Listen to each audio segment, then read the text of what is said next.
मुख्यमंत्री पोखरेलिया गाड़ी अपाखे कल प्रहरी पाखे हवाई फायर केंद्रीय ऊर्जा पिंड कोरोना पुष्टि कांग्रेस केंद्रीय समिति बैठक अनिश्चित सोमवार से श्रम सेवकी बीगो 1579 संक्रमित ठप सुनिगले ज्ञानफुला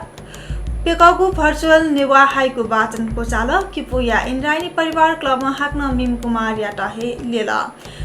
मकवानपुर या जीप दुर्घटना निम सिट तासा 60 लाख टका मिट हगु ढुया छिंगु नाप पेमेस्ता जन नेपाली कोरोना संक्रमित ल्याचिने से अप अमेरिकी राष्ट्रपति ट्रम्प पाखे याकन हे चुनावी अभियान ल्याएको बचा।